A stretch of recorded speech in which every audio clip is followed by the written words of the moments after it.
Koreya deganda siz xayolingizga nima keladi? Shaxsan o'zimning fikrimni aytadigan bo'lsam, Koreya degani ko'proq mashq qilsa yaxshiroq bo'ladi deymizda, lekin baribir o'zini bilganini qiladi, borib boshi devor yorilib ketadi, keyin akalar to'g'ri aytgan ekan deydi. U ham kimgadir keyin shu maslahatni beradi. Lekin eng birinchi beradigan tavsiyam ketadigan o'quvchilarga ko'p narsa kutib olmanglar chet eldan. Chunki chet elga biz masalan videolarda ko'rsak, Koreya dahshat shaharlar ko'ramiz. Men aytgandek, hozir borganda luxury hayot to'ylarda zo'r hayot bo'lib ketadi deb o'ylaydi. Yo'q, tavsiyam o'zi qizlarga tavsiyam, men asosan o'zi qiz bolani chet elga jo'nashda o'zini akasi yoki bir qarindoshi, ishonchli odami bo'lmasa qiz bolani chet elga jo'nashni tavsiya qilmayman shaxsan o'zim. Mahalla ko'rsa nima deydi degan narsa to'sib turgan xolos o'zi bu yerda. Ha, bu yerda shunaqa, bu yerda shunaqa bo'ladi. Yoqqa borgandan keyin tez hech kim ko'rmayapti deydi. Maza qilib yuradi. Bor shunaqa o'zimizda ham nechta guruhdoshlarimiz bor. Yevropaliklarda butun anaqasini o'ziga kiritib olgan holatini, yashash tarzini. Mana shu narsalarni tavsiya qilmayman. Bu yerda baribir o'zbekmiz, baribir musulmonmiz. Bu narsalarga chegara bilan qarashlar bo'lishimiz kerak. Yaxshi, chet elga bormasdan oldingi talabalarga yaxshi maslahatlar bo'ldi. Bahorda Fransiyaga bordim. Parijdaman. Internetim uncha yaxshi ishlamayapti, telefon qilyapti. Tinmasdan. Oliychi desam, men ukamni jo'natib o'zi chet elga. Xo'p. Na ish qildi, na pul qildi, na diplom bor. Sizlar jo'nat, biz sizlardan rozi emasmiz deyapti. Men nima qilishim kerak? Men o'qishga jo'natganman. O'quvchi o'zi kelganda ham o'qib, ham ishlaydigan o'qish bo'lsin deydi. Kerak bo'lsa o'zbeklar o'sha yerda parod qilib qo'yish mumkin. Ha, shunaqa. Kerak bo'lsa o'zichi tavsiyam mana ochiq tavsiyam o'zbek bilan uncha do'st bo'lmanglar. Iloji boricha o'zbek bilan do'st bo'ling. Qarg'a ko'zini cho'qimaydi, lekin o'zbek ko'zini yumib olishi mumkin. Ko'p bo'lgan menda shaxsan o'zimda. To'g'risi menda ham bo'lgan. Bizga iymon berilgan chet elliklarga insof deydi. 18 yosh bo'lganman, zo'r sharoitda yashaganman, o'zimga sharoit qilganman. Endi shu qiyinchiliklardan keyin tez o'sganman, o'zim ustimda yaxshi ishlaganim uchun. Keyin Yevropaga ketganman. Xulosa shunaqa qilib 7-8 yildan beri chet elda Yevropa, Dubay orasida bo'lganman. Bu yil mana Osiyo davlatlariga chiqdimda. Yoqqan bo'lsa, albatta kanalimizga a'zo bo'lib, o'z fikrlaringizni izohlarda qoldiringlar. Sog' salomat bo'linglar. Assalomu alaykum, hurmatli bizni kuzatib turgan obunachilarimiz. Biz talabalarga asosan chet elga chiqishga boshlang'ich ko'nikmalarni beramiz va bizga yordam beradigan va o'z tajribalari bilan ulashadigan bugungi mehmonimiz Hojiakbar Karim Berdiyev Yevropa davlatlarining deyarli barchasini va Osiyo davlatlarini ko'plarini aylanib chiqqan. Hojiakbar, xush kelibsiz. Assalomu alaykum aka. Avvalo taklif qilganingiz uchun rahmat. Qo'limizdan kelgancha bugungi podkastda chet elga ketadigan o'quvchilarga eng kerakli bo'ladigan informatsiyalarni, o'zimiz tajribamizdan kelib chiqqan informatsiyalarni berishga harakat qilamiz. Xo'p, sizga birinchi savol, biz bilasiz, faqat Koreyaga o'qishga talabalarni jo'natamiz. Birinchi Koreya deganda siz xayolingizga nima keladi? Shaxsan o'zimning fikrimni aytadigan bo'lsam, Koreya degani ko'proq oldinlari ishga ketishgan odamlar, Koreyaga borib ishlashadi. Aynan Andijon viloyatidan juda ham ko'pchilik ketgani uchun oldin men Koreyaga faqat ishlashga ketadi deb o'ylardim. Oxirgi paytlarda Koreyaga ketadigan o'quvchilar soni ham juda ham ko'payib ketgan. Yevropadan ko'ra ancha ko'p. Masalan, men o'zim Yevropada o'qib, Yevropada yashagan bo'lsam ham, ko'pchilik mendan Koreyani so'raydi. Men aytaman, yo'q, men Koreyada o'qib ko'rmaganman, lekin ketgan o'quvchilar bilan gaplashganimda Koreyada o'qib ishlash imkoniyati ancha yuqoriligini aytishdi. Meni fikrim endi Koreyaga ketganlar shu asosan ham o'qib ham ishlayman degan o'quvchilar deb o'ylayman asosan. Yaxshi. Ikkala taraf bitta olib ketadigan. Talabalarga mana borgandan keyin ko'plab qiyinchiliklarga duch kelishadi. Shunchalik o'zingizning maslahatlaringiz, o'zingiz boshingizdan o'tkazganlaringizni aytingki, talabalar bormasdan oldin shu narsalarga tayyorlanishi kerak.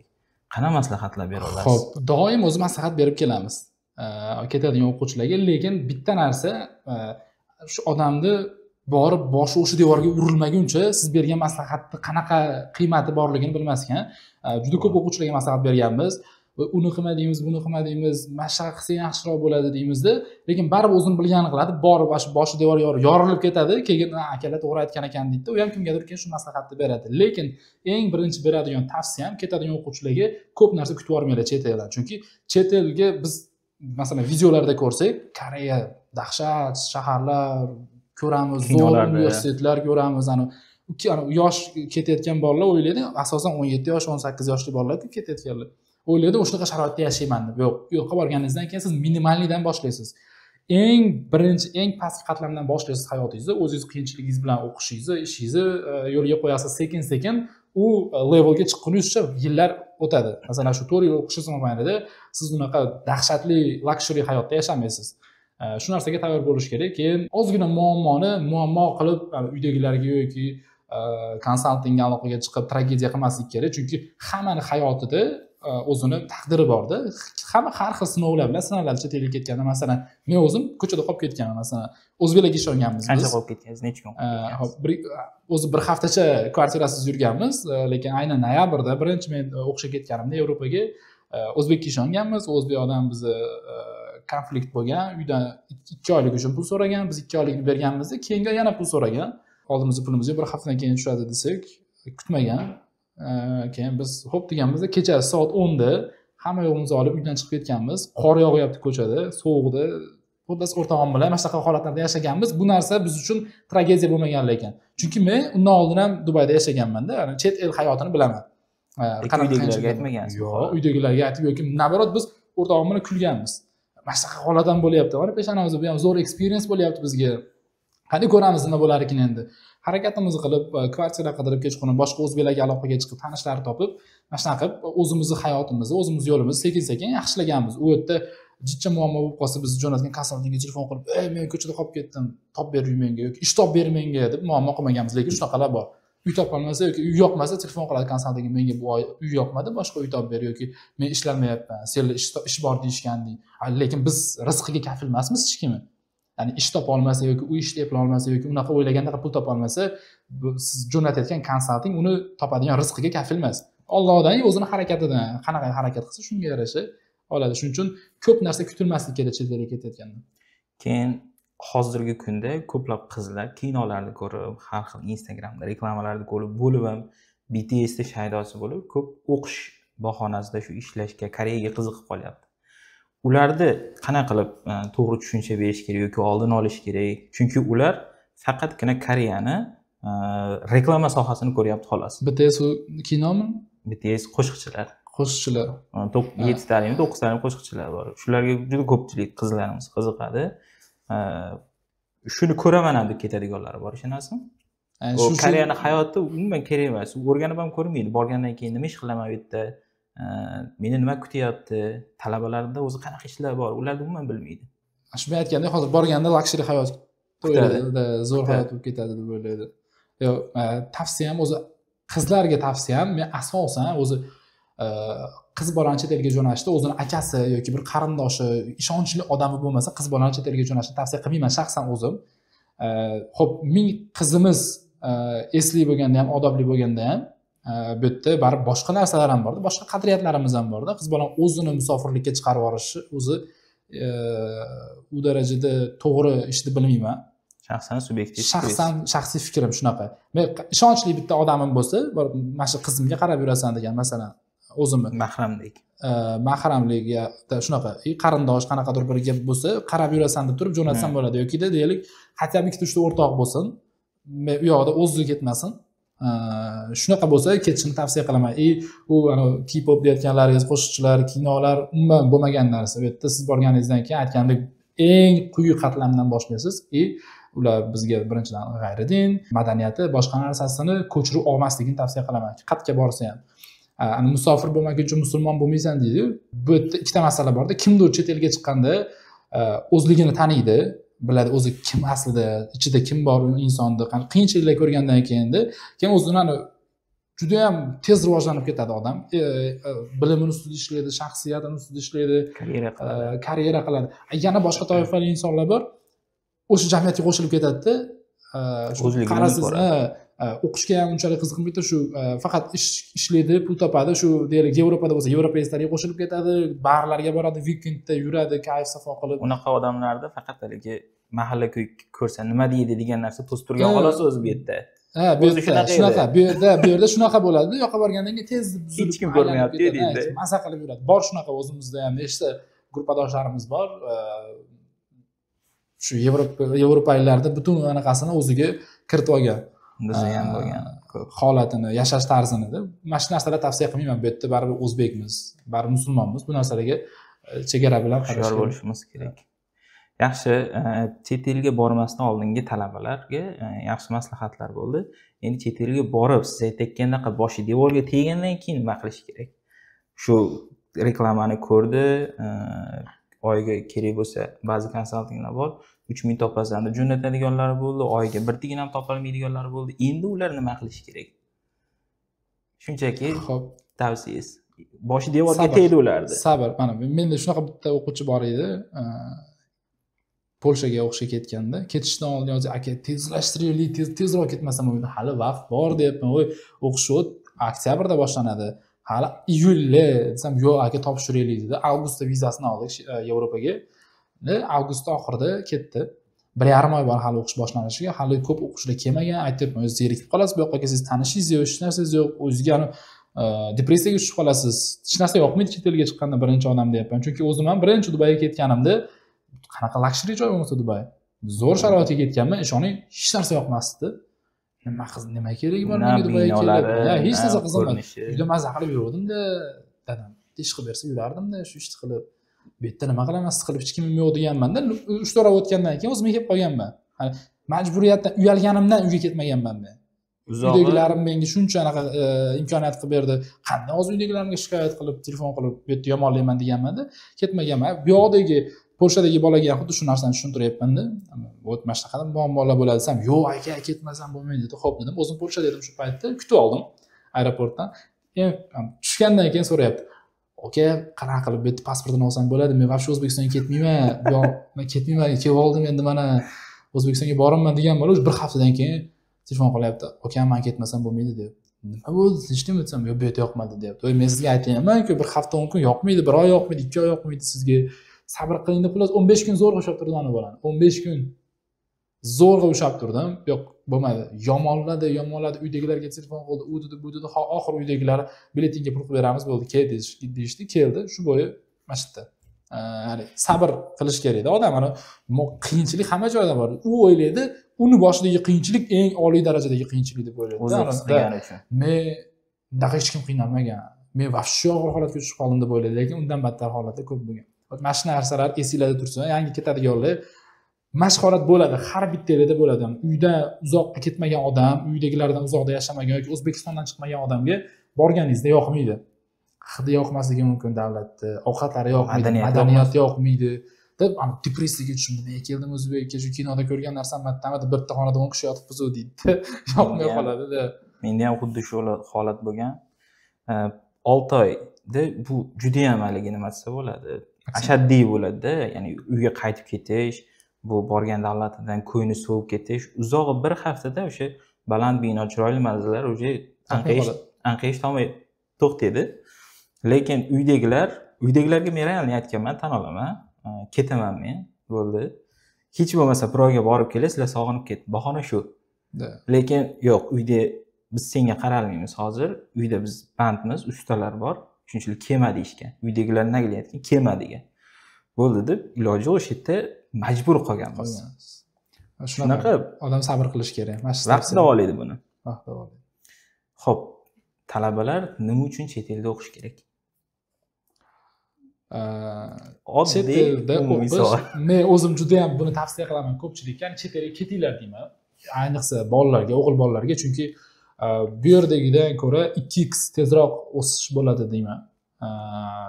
Tanish bilish, networking, boshqa madaniyatga, boshqa joyga borib o'qiyotganda u yoqda har xil davlatlardan odamlar keladi-da. Bu yoqda bir umr shu maktabidagi oshnalaridan ajralmagan bolalar, bir xil fikrda o'sgan bolalar, har xil davlatdan, har xil bilim bilan kelgan bolalarda dunyoqarashi o'zgaradi, exchange bo'ladi, ya'ni o'zining ichidagi fikrlarni almashishadi. Rivojlanish 2x bo'ladi. O'qib ishlash imkoniyati juda ham katta. Talabalarga dars, masalan, bizda O'zbekistonda bir haftada 6 kunmi dars, shunaqa 5 kunmi 6 kunmi darsda, Koreyada qanaqa bilmadim. 5 kunmi dars? Koreyada 5 kun hozir. Yevropada 3 kun. Ko'p universitetlarda 3 kun, keyin o'qish davomiylik 3 yil Yevropada. Bemalol o'qishingiz davomida dunyo kezdingiz bo'ladi. Masalan, Koreyaga ketganlarni ham ko'pchiligini bilamiz. Erasmus yoki qanaqadir exchange programmalar bilan Yevropaga borishadi. Amerikaga work and travel qilishadi juda ham ko'pchilik. Bunaqa imkoniyatlar O'zbekistonda ham bor, Amerikaga work and travel qilish, lekin Yevropa yoki Koreya chet el davlatlarida bunaqa chiqish imkoniyatingiz juda ham katta. O'zingizdagi talentingizni, nimaga imkoniyatingiz borligini topib kelasiz chet elda. Tezroq rivojlanasiz, tezroq o'sasiz. Masalan, dunyodagi katta kompaniyalar ham chet ellarda joylashgan. Rivojlanishingiz, ish topishingiz, shaxsiy karyerangiz ancha tez o'sadi chet elda. Shuning uchun tavsiya qilaman. chet elga chiqib o'qishni hammaga. Yaxshi. Xo'p, qarang. Bizda ham universitetlar ko'payib ketdi. Yaxshi universitetlar bor. Kerak bo'lsa, ba'ziga universitetlar chet eldan o'quvchilar olib kelyapti. Hindlar, pokistonliklar kelib o'qiyapti. Xo'p, bu yerdagi o'qish bilan chet eldagi o'qish qanchalik farqi bor? Sifatida deyapsizmi yoki ota-onasida yuraqda bo'lishimi? Nima uchun ko'proq shu talabalar chet elga chiqish kerak, lekin o'zimizda ham siz aytayotgandek sharoitlar bor-ku? Xo'p, to'g'ri, bizda ham bor shunaqa sharoitlar. Eng birinchi o'rinda o'zim boshimdan o'tgani bu networking. Zo'r tanish bilish orttirganman men chet elda o'qiganim sababli. Men o'ylayman O'zbekistonda o'qiganimda bunaqa imkoniyatlarni borligini ham bilmasdim. Chet elda qo'limga kiritgan imkoniyatlarim. Lekin bu yerda kerak bo'lsa shu mahalladoshingizni ham tanimaysiz. Ha. Shu qobiq o'ralib qolganman-da. Bu yerda nima qilardim? O'qishga borardim, kelardim, mol boqardim. Borarman, kelaman, uyda molni boqaman. Hozir moliga qarab, bo'ldi o'qishga ketman. Mana shunaqa narsa bo'lganda, men chet elga ketganman. Birinchi o'rinda dunyoqarashim kengaygan, ya'ni dunyoda qanaqa imkoniyatlar borligini bilganman.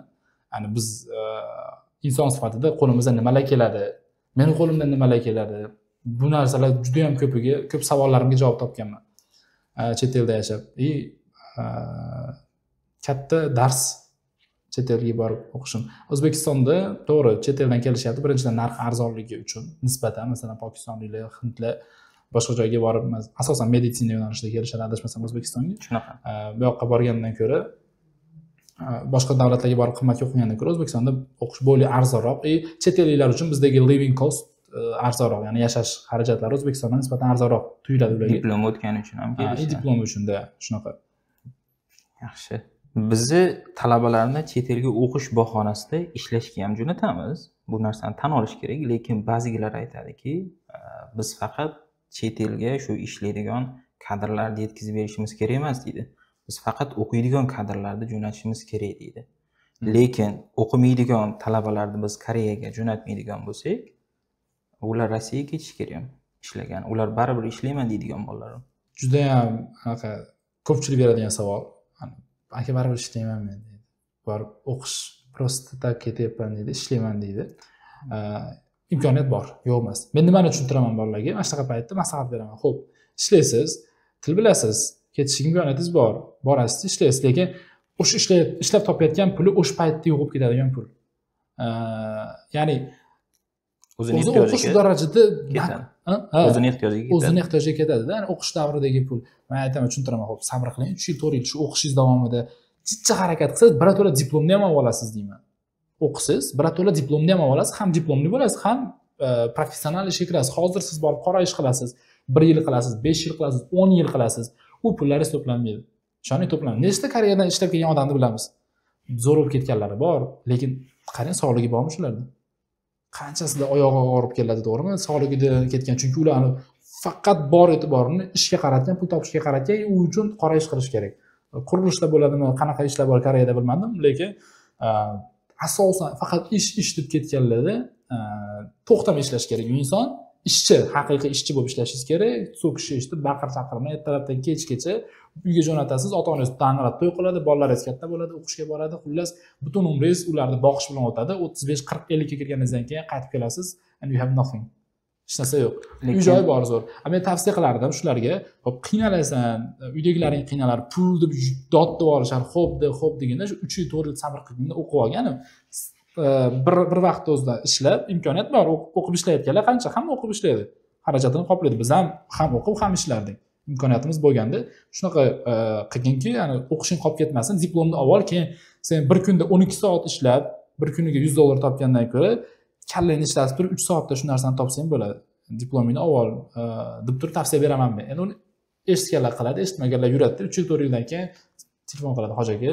Pulim yo'q, hozir ishim yo'q, o'qishim yo'q. Bitta o'quvchim akasi telefon qildi. Ana bahorda Fransiyaga bordim, Parijdaman, internetim uncha yaxshi ishlamayapti, telefon qilyapti. Tinmasdan. Olay-chi desam, men ukamni jo'natib o'zi chet elga. Xo'p. Na ish qildi, na pul qildi, na diplom bor. Sizlar jo'natib, biz sizlardan rozi emasmiz deyapti. Men nima qilishim kerak? Men o'qishga jo'natganman. O'quvchi o'zi kelganda ham o'qib, ham ishlaydigan o'qish bo'lsin deydi. Konsalting o'zi bitta borib talaba uchun yashab bermayapti xolos o'zi. Bittasi shunaqa telefon qiladiganlar bor-da. yana kimdir telefon qiladi, meni qizim deydi, yaxshi kvartira topolmayapti, 2 yil bo'ldi ketganiga, uncha anaqa emas, yaxshi yashamayapti. Men nima qilay? Biz borganda kvartirasini o'zim men majburiyatimda bo'lmagan, topib berganman qiz bola bo'lgani uchun. Shu darajada menga nagruzka berib yuborishdi, oxiri chidolmadim.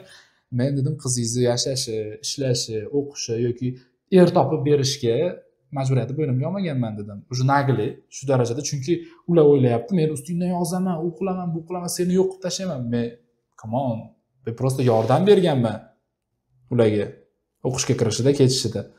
Undan oshiq odamlarda ham gapini ko'taradiganimiz bor, ko'tarmaydiganimiz bor. Shunaqa, shuning uchun hamma yo'q o'ylaydi, konsaltingga o'xshamaslik kerak yoki ish topib, ishlab pul topishga.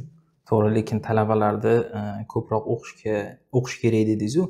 Ba'zi bir talabalar bor, uyda sharoiti haqiqatdan og'ir, lekin ular borib turib majbur ishlashi kerak. Chunki ishlamaydigan bo'lsa, aytaylik, kimdir kasal yoki kimdir o'sha qarz bilan ketgan, qarzini yopish kerak. Xo'p, shular nima qilish kerak? Tavsiyam agar faqat ya'ni men Koreyada qanaqa bilmadim, lekin men Yevropada amallaganman.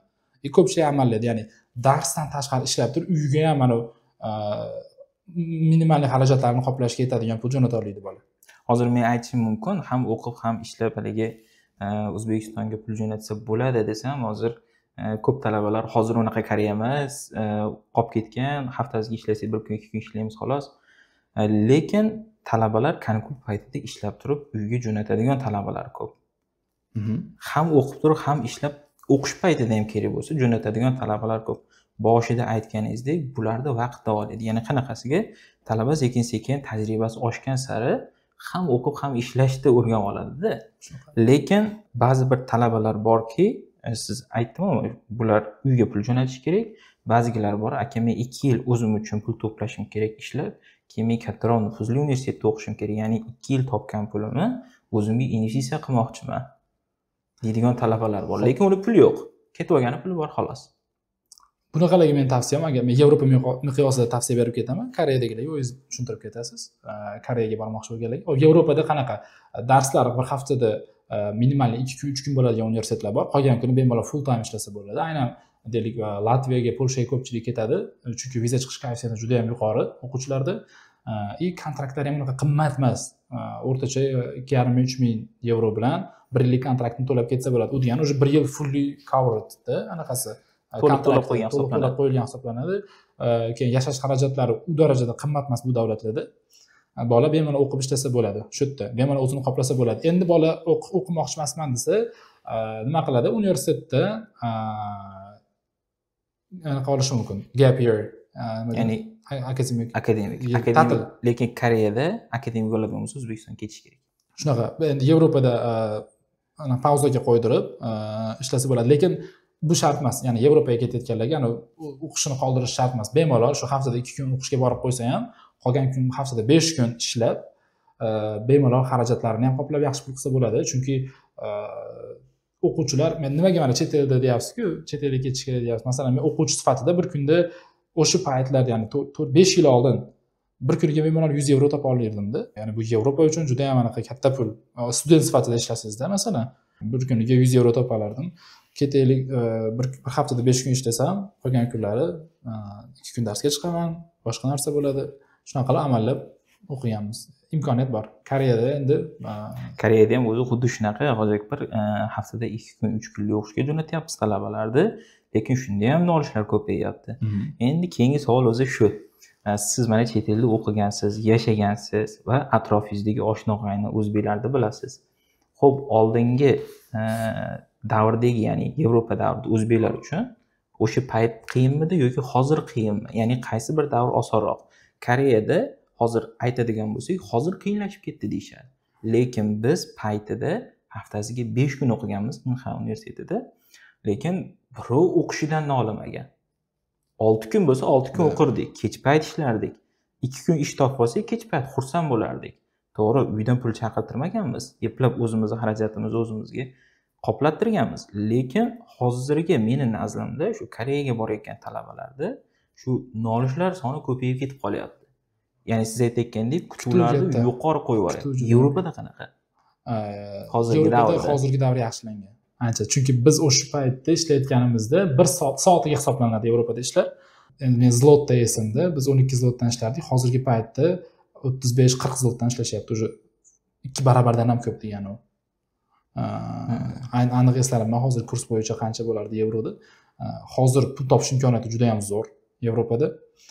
Faqat ketib olish muammolashgan, qiyinlashgan. Ya'ni ketish u darajada oson emas. Oldin ketdilar ekan, topshirgan odam juda ko'pchilik viza olardi. Biz borgan yilimiz o'sha eng topga chiqqan yil bo'lgan. 2019-yil ketganman men Dubaydan kelib. Juda ham trendga chiqqan yil bo'ldi. Undan keyin o'sha sekin qiyinlashni boshladi. Karantin bo'ldi orada, undan keyin viza berishlar kamaygan. Lekin borib olgan odamga o'sha imkoniyat o'ta katta.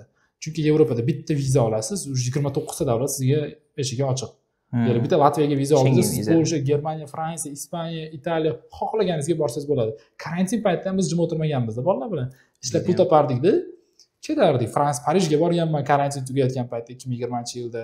Italiyaga borganmiz u paytda O'zbekiston lockdown edi. Hamma joy yopiq edi. Biz u yoqda ichki avtobuslar yurardik. Bo'lib ham Koreyada o'sha paytda eslasangiz, Koreyada o'ta darajada ko'payib ketib qolgan. Ko'p o'zbeklar qaytib ketgan. Men qaytmaganman. Yevropadan ham qaytib kelishgan. Biz qaytmaganmiz biz ham. Asha oshna-og'aynilar bilan sen ketasan, yo'q ketmayman.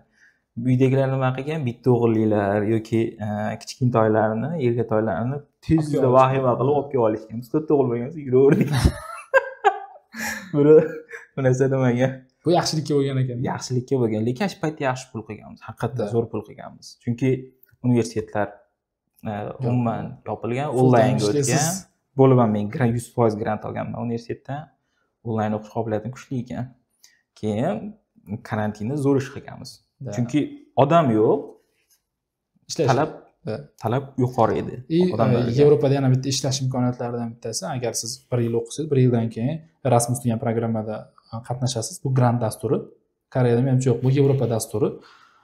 Erasmus plus degan grant dasturlar bor. Siz universitetingizda hujjat topshirasiz, 1 yil o'qiganingizda u yerda imtihon bo'ladi. Imtihonning ichidan har bitta universitetda 5 ta, 10 ta, 15 ta o'quvchini tanlab oladida, sizni boshqa bir universitetga exchange programmaga jo'natadi. Koreyada bor.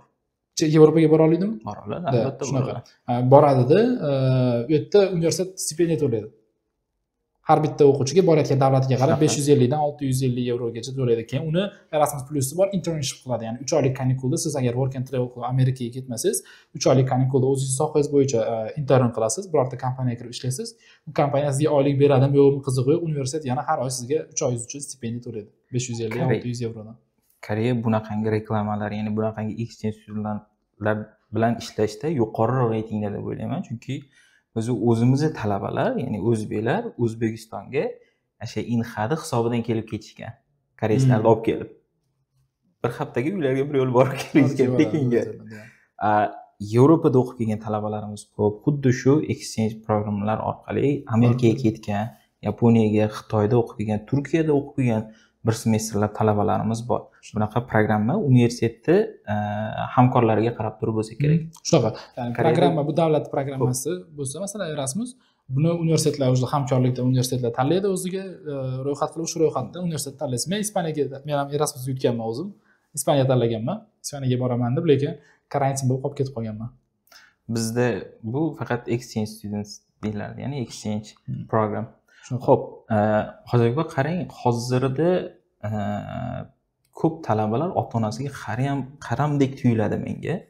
Chunki ota-onalar bilan muammolarda ishlash, kerak bo'lsa magistrlar ham, to'g'ri, magistr darajasida chet elga chiqib ketyapti. O'sha nima yotoqxonada yotishi, kim kutib olishi, bir haftadan keyin qanaqa qilib ID karta olishlar, hamma yo'llarda so'raydigan bo'lib qolgan. Ya'ni ota-onasiga qaramlik bizda ko'proq shekilli deb o'ylayman. Yevropa davlatlarida yoki bir boshqa davlatlarda qanaqa deb o'ylaysiz? 18 yoshdan yuqori bo'lgan talabalarda ham muammo. Individual fikriga ega bo'lgan odamlar bo'lishi kerak-da, chet elga ketyapti bo'lib. O'quvchi, men masalan ota-onamga deyarli muammolarimni aytmasdim. Birinchi Dubayga ketganimda akamga aytganman, shakari ham bemaza ekan deb, shu darajada yoqmaganda boshda. Keyin qarasam ko'p nolib boryapman, keta olmaganlar qancha, menga havas qilib yozayotganlar qancha, ketdingmi, yo'qmi deb keyin tafakkur qilishni boshlaganman. Uydagilarimga muammolarimni aytmasdim. Chunki ular meni etak o'qitib, pul to'lab qancha umid bilan jo'natishyapti. Men ularga qarzga bo'lsa ham kerak shunda bo'lsa. qarzga bo'lsa ham kerak bo'lsa, shuncha joyga jo'natyapti. Men ularga telefon qilib, ya dada deb ming'illashim bu вообще noto'g'ri narsa. Nonko'rlik. Nonko'rlik. Yosh bolaning ishida bu. O'quvchilar ketyapti-da, muammolarni aytib berdi. Bolalar уже katta odam sifatida chet elga ketyapsizmi? Bo'ldi. O'zingizni muammongiz o'zingiz hal qiling. Ya'ni onasini bolasi deydigan gaplar bor-ku. Shunaqalar juda ko'p. Telefon qiladi-da, o'sha yerda iloji boricha maksimal yomonlaydi.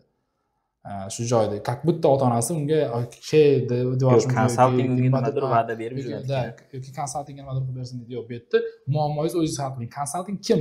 Sizni chet elga ketishingizda bitta yordam berayotgan yordamchilar va bu yordamga yarasha pul olyapti. Bo'ldi. Undan u yog'i sizni hayotingiz borib oldingizmi? Endi hammada har xil taklif beradi. Deylik, kimdir ish topib beraman deyishi mumkin, kimdir uy topib beraman deyishi mumkin. Agar bu gaplar sizga aytmagan bo'lsa, siz o'zingiz harakatingizni o'zingiz qiling. Tim bo'l ular topib beraman deganda ham ularga ishonib qolmang. Siz o'zingizni hayotingizni o'zingiz quryapsiz-da. Men Dubayga tim bo'l men ishga ketganman men ham Dubayga. Boshida hech kimdan hech narsa talab qilmaganman. Qanday bo'lsa shundayligicha yashab ketganman. Muammo qilib menga bu kvartirasi yoqmadi, tarakam bor ekan demaganman. Boshlig'ida aytdingiz-ku, kerak bo'lsa o'zbeklar o'sha yerda parod qilib qo'yish mumkin. Shunaqa. Kerak bo'lsa o'zichi tavsiya ham mana ochiq tavsiyam o'zbek bilan uncha do'st bo'lmanglar. Iloji boricha o'zbek bilan do'st bo'ling. Qarg'a ko'zini cho'qimaydi, lekin o'zbek ko'zini o'yib olishi mumkin. Ko'p bo'lgan menda shaxsan o'zimda. To'g'risi menda ham bo'lgan. Shuning uchun iloji ana bizga iymon berilgan chet elliklarga insof deydi. Mana shunaqa narsa insof borda, ana biznikilar deylik har bitta narsaga pul olishi mumkin. Uy topib beraman deydi $50. Ish topib beraman deydi $150. Hamma narsa pulga taqalganda, chet elliklar unaqa emas. Aynan Yevropada sizdan har bitta narsaga pul so'ramaydi. Lekin o'sha o'zbek ham $50 berib turib uy topganda. O't shunda, ya'ni o'zbekka berganda o'sha-hamsizmi? O't hamma narsadan faqat hayotimiz puldan iborat emas-ku deyman-da. Ya'ni imkoniyat bormi yordam berishga, berib yuborish kerak.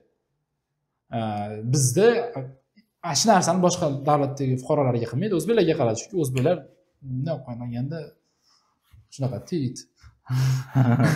Pul berish kerak. Pul olishga, pul olish uchun eng zo'r market bu o'zbeklar. Ya'ni o'zbeklar o'zbekdan zo'r pul qiladi. Ya'ni o'zbek orqali zo'r pul qiladi chet elda, tushunyapsizmi? Biz o'quvchi boryapmiz, u go'sht kelyapti. Unga tayyor pul bor, odam kelyapti. Unga uy topib beraman deydi, tars pulini olaman deydi, unaqa qilib beraman, pulini olaman deydi. Agar siz mana shuni Ukrainadan yoki Polyakdan yoki Nemisdan olsangiz, unaqa sizdan katta pul so'ramaydi. Agar tanishingiz bo'lsa yoki imkoniyati bo'lsa, "Davay yordam berib yuboraman" deydi. Men o'zim o'zbekdan hech qachon bir zo'r anaqa ko'rib yubormadim. Bor, yaxshilik qilganlar ham, lekin asosan shu yaqin bo'lib ketmagan yaxshi. O'zi yaqin bo'lib ketadiganlar bo'ladi yo'l-yo'lakay. Lekin mana chet elda shunaqangi talabalar bor. Doimiy o'zbeklarga yordam bergisi keladi, lekin borgan o'zbeklar quvonchirib qo'yadi. Qanaqa quvonchirib qo'yadi? Haligi bergan yordamiga hech bo'lmasa rahmat aytib, shunchaki yordamini qadrlab qo'ymaydi. Qaytanga uni yomonlaydiganlari bo'ladi yoki yordamini qadrlamaydiganlar. Xuddi shunaqalar hisobidan bo'lmayaptimi? Mana shuni aytyapman, o'zbekka yaqinlashmaydi. Bu hammaga tegishli. O'zbek parod qiladi. Biz eng alam qiladigancha Polshada ish qidirganimizda shu darajada o'zbeklar ko'p parod qilganki, ish topdik karantin paytida. Endi o'zim aytyapsiz-ku, ishga talab muammo katta bo'lgan, ishchi kerak ko'p kompaniyalarga. Bo'ldi, ishga olamiz, tayyor deyapti. Hamma yo'qda gaplashdik, bo'ldi sizlar olamiz, mana shunaqadan pul beramiz dedi. Xursandmiz, pasportinglar tashlasak, o'zbekmisizlar deyapti. Ha, desak, uzr, o'zbeklarni olmaymiz biz deyapti. Shu darajada o'sha o'zbeklar parod qilib tashlaganda, ana bizni o'zbek degani o'ziga bekku, mana shu narsa bizga juda ham o'rnash mosda, ana bizga hech qizig'i yo'q. Ko'p narsani ishga prosta bormay ham qo'yaveradi. Va'da berib qo'yib turib ishxonaga yokida kim bilandir shu darajada urushib ketib qolaveradi. Ana o'zi ishxonada hisobidan shu yerda yuribdi, shu oylik olyapti shu ish qilayotganiga. Menejer gapirsa ko'tara olmaydi gapini. Biz shu darajada hammamiz biznesmenmizda, как будто faqat boshlig'imiz. Shuncha o'zbeklar bilan ishlash chet elliklar uchun juda qiyinroq. Yo'q, Koreyada ba'zi bir zavodlar bor, o'zbek bo'lsa olaman deydi, chunki o'zbeklar ishni yaxshi qiladi Koreyada. Mana tailandliklar, vyetnamliklar kerak bo'lsa og'ir ko'tarilmasligi mumkin yoki uni kallasini ishlatib ish qilmasligi mumkin. Lekin o'zbekda o'zbek bo'lsang, yaxshi zo'r ish qilarkansan, ish qilasan sen. Chunki oldingi borgan o'zbeklar zo'r ishlab ko'rsatib qo'ygan o'zini. Bor. Shunaqalar bor. Lekin biz talabalar shaxsan o'zimizda bo'lgan, talabalar kelgan, yangi talabalar xuddi 3-4 kun uyimizdan joy berganmiz. Unga hech qanaqa pul olmagan, hech qanaqa kutib ham olishgan oshnalarimiz. Lekin haligi bolalarda haligi nima desa bo'ladi, salomga haligicha noto'g'ri bo'lgan. Keyin mening ko'nglim sovib ketib qolgan. Yordam berishga. Ko'p bo'ldi. Shunchaki o'sha paytda endi talabalardan o'zim olib qochadigan bo'lganman. Chunki tinchlik kerak. Bu yerdagi muammo. Bizda ham lekin men o'zim shaxsan o'sha paytda eslaydigan bo'lsam, 1-2 marta ishdan qolib ketganman, uxlab qolganman. Lekin Koreya shunaqangi tarbiyalaganki, 5 minut oldin o'sha ishda bo'lardim. Bo'lishingiz kerak. Disiplina. Shuni disiplinani majbur haligi singdirib yuboradi-da. Men hozirgacha shunaqaman. Biz o'zbeklar mana hozir chiqyapman deydi-yu, u kami 1 soat yoki 2 soatda aytayotgan bo'ladi-da u. Lekin men ashu yerda turgan bo'laman. Uzoqroq 5 minutdan keyin telefon qilaman-da. Shunaqa bizda disiplina ham uncha yaxshi rivojlanmagan. Ya'ni hozir chiqaman degan gap. Siz aytayotganda hozir kelaman degan. Burildim deydi. Ha, hozir burildim deydi, uydan endi chiqayotgan bo'ladi. Mana shunaqa narsalar ko'p, kech qolishlar. Bu narsa mana shu yoshligimizdan o'rgatilinishi kerak bo'lgan narsa deb o'ylayman. Bizda mana shu narsalar unchalik e'tibor berilmasa kerak deb o'ylayman. Ya'ni bolaga tarbiya berilayotganda. Bizda asosan deylik ota-onada shu ishini qiladi, pulni topib keladi, bola bog'chaga boradi, maktabga boradi, oddiy, ya'ni prosta oddiy hayotda nimadir o'rganish yo'q bo'ladi. Bola bilan qattiq ishlash yo'q. Ana masalan ko'ramiz-ku videolarda Koreyani yoki Yevropada qanaqa tarbiyalanyapti, bog'chada qanaqa tarbiyalanyapti, bizda chiqib keladi. Bog'cha bolani urib ko'zini ko'kartirdi. Bog'cha bolasini qamab qo'ydi. Hattoki bog'chada ham shu oddiy tarbiya berishlar anaqa. Bolani prosta uydagilardan tinchlikda uzoqda ushlab turish deb bilaman bog'chani. Ana uydagilarning qulog'i tinch, bog'cha uni nima qilsa qiladi. Shu uydan uzoqda bo'ladi, ota-ona ishini qilib olish. Lekin yaxshi xususiy bog'chalarda yo'q, bor demoqchiman. Mana shunaqa bo'lib kelgan ko'p holatlarda. Yaxshi taraflari bor, masalan, o'rgatadiganlar bor. O'zimiz jiyanlarim qanaqa masalan matematikani mendan yaxshi bilishadi, 6 yosh bo'lsa ham o'rgatadigan bor. Lekin asosan qatlam shunaqa bo'lgani uchun oldinda mana shu bizda kech qolish, ya'ni e'tiborsizlik ko'p deb o'ylayman. Lekin bor siz aytgandek kompaniyalar shunaqa. Emiratda ko'p, Dubayda o'zbeklar ko'proq qadrlashadi. Ya'ni men ishlagan kompaniyalar o'zingga o'xshagandan topib kel, o'zingga o'xshagan bolalarni topib kel, o'zbek bo'lsin deydi yoki kelayotgan klientlar ham, arab mijozlar ham masalan deylik Filippin, Hind, Pokistonlik tursa, meni ko'radi, Akbarning oldiga boray deydi, Akbar menga yaxshiroq anaqa qiladi, tushuntiradi deydi. Menga kelishadigan joylari ham bo'lgan. Mana shunaqa. Hamma joyda har xil, ya'ni hamma joyda o'zini yaxshi odami bor, yomon odami bor. U yerdagilar ham tillamas. To'g'ri. Ya'ni hammasida guruch kurmaysiz bo'lmaydigandek boshqa narsalar bor. Xo'p, Hoji Akbar, sizda yaxshi hayotingizda yangilik bo'lyapti. Bu yaxshimi? Yaxshilikka bo'lsin. Chet elga ko'chib ketmoqchisiz, oilaviy. Shunaqa. Nima uchun? Xo'p. Oz savol beraman, lekin umumiy savol beraman men. Men o'zi 2017-yil 31-dekabrda O'zbekistondan birinchi marta uchganman, Yangi yil kuni. 2018-yil hayotni yangi yildan boshlayman deymiz-ku. Ko'p narsani dushanbadan boshlayman deymiz. Menda xuddi shu narsa to'g'ri kelgan. 2018-yil 1-yanvarda hayotim yangitdan boshlangan. Emiratga ko'chib ketganman. Bu yerda katta brendda ishlaganman. Ancha zo'r 18 yosh bo'lganman. Zo'r sharoitda yashaganman. O'zimga sharoit qilganman-da, endi shu qiyinchiliklardan keyin tez o'sganman. O'zim ustimda yaxshi ishlaganim uchun keyin Yevropaga ketganman. Xulosa shunaqa qilib 7-8 yildan beri chet elda Yevropa, Dubayda orasida bo'lganman. Bu yil mana Osiyo davlatlariga chiqdimda, O'zbekistonda yashash kelganimga 2 yil bo'lyapti. O'zbekistonga kelganimga qandaydir sekinlashganga o'xshab qoldi menda rivojlanishim. Chiqib kelaman chet elga. Har oy, har 2 oyda bir chet eldaman, lekin men chet elda yashagan davrim bilan O'zbekistonda yashagan davrimni hisoblasam, rivojlangan anaqalarim, ishlarim. Men chet elda yashagan davrimda o'zim qilgan planlarim 2x tezroq ketganda. O'zbekistonda bitta farzandli bo'ldi, xolos. O'zbekistonda bitta farzandli. Shu natija. Shunga men hozir o'ylayapman, yana Emiratga qaytib ko'chib ketishdi. O'zbekistonga yaqin juda ham borib kelishimiz muammo emas. Viza, masalan, uydagilar bormoqchi bo'lsa ham talab qilinmaydi, ota-onam bormoqchi bo'lsa. Shuning uchun hozircha Emiratga ko'chish rejasidaman tez orada. Yaxshi. Shunaqa. Ya'ni asosiy maqsadingiz rivojlanishni tezlashtirish. Bu yerda imkoniyatlar ko'p. Yaxshi. U yerda borib asosan nima ish qilmoqchisiz? Shu hozir qilayotgan ishlarimiz. asosan endi yo'nalishim endi turizm, Yevropaga turistlarni yuborish, o'quvchilarni yuborish bo'lgani uchun gidlik qilish. yo'q, gidlik qilmayman men faqat biznes tepasidan boshqaraman. Shunaqa. Zo'r. Xo'p, suhbatimiz ham nihoyalab qoldi. Talabalarga so'nggi maslahatimmi? Yana shu boyagi gap aka, katta narsa kutib olmanglar chet eldan. Chet elga ketyapsizlarmi? Katta narsa kutmanglar. Chet el bu sizlarga bunday qilib qo'pol qilib aytganda, meni uy emas deydi-yu, mana shunaqa oddiy, prosta ketib mazza qilib mehmondorchilikda yashaydigan joy emas. Chet elga bordingizmi, o'zingizga yarasha mas'uliyatlaringiz bor. Chet el bu sizni ham ma'nan, ham moddiy taraflama tarbiyalaydigan bitta ma'lum bir muddat rivojlanishingiz uchun bitta maskan bo'ladi. O'sha maskanda borib o'zingizni, o'zbekligingizni, hayotingizni yomon darajada emas, iloji boricha yuqori sifatda ko'rsatib berishga harakat qiling. O'zbekiston uchun, ya'ni O'zbekistonlik degan hozirgi paytdagida gapirganimizda minus narsa emas.